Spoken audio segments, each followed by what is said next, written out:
Everyone keeps talking about the housing market crash, and for a long time I've taken a lot of heat for insisting that it won't be a rerun of 2008. But fear not, for I'm here to enlighten you about the ins and outs of the current real estate market, and more importantly, I'm going to answer that question that's on everyone's mind. When is the best time to buy and sell? Trust me, you're going to want to stick around to the end, because this chart is worth saving. Then you have guys like this spreading all the doom and gloom that the housing market's going to crash. Even Goldman Sachs is prophesizing what it predicts will be another 2008 crash. And all this does is scare the pants off everybody, so they're too scared to even make a move.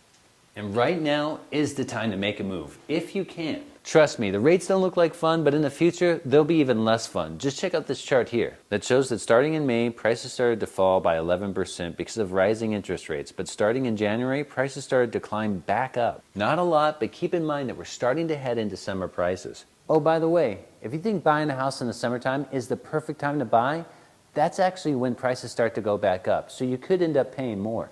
Don't forget to like and share, and if you're in the market or you just have questions, you can go to my site.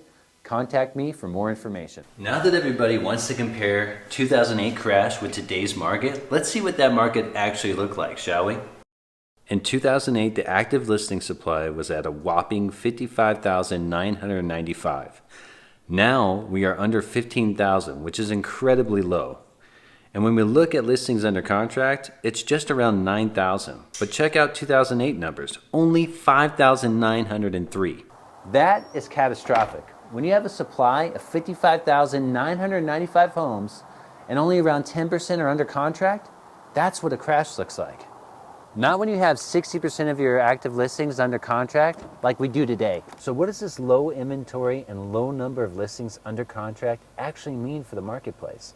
Well, it means it's a seller's market and we have price stability. Now let's take a look at the pre-foreclosure chart. Back in March of 2009, we had over 10,000 pre-foreclosures, and now we have about 321. Just to give you some perspective on how low that is, look back on where pre-foreclosures were in 1996, back when a lot of Arizona was just farmland. Pre-foreclosures were at 445. And how does that compare to today's market? Well, today, a lot of people have a ton of equity in their homes.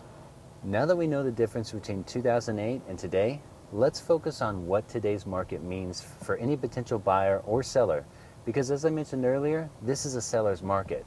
But how much of a seller's market is it? Well, if you look at the Frankfurt Market Index, which is extremely reliable data, you can see the market index is just slightly in the green, and that is because demand is 17% below normal. Normal would be in the yellow section at 100, and supply is at 37 below normal. Normal would again be in the yellow section at 100. Now because our supply is lower than the demand, that is why it's a seller's market. Now if we could just incentivize the builders to build more homes, we'd actually have a balanced market, but I don't think that's going to happen.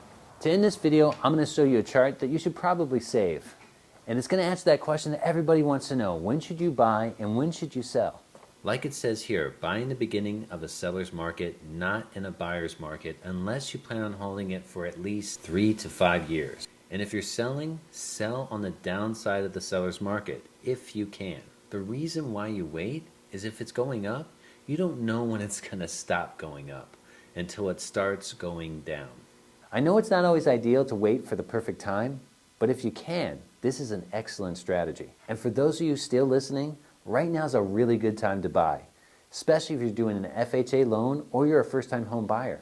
Sellers are giving closing costs and doing repairs. And new builds are also giving away big discounts. Just don't make the rookie mistake of going in there without your own real estate agent, unless you like getting ripped off. Keep in mind, we don't know how long this is going to last, so if you can, don't wait. Now's the time, so go for it. Once again, my name is Chris Hagman.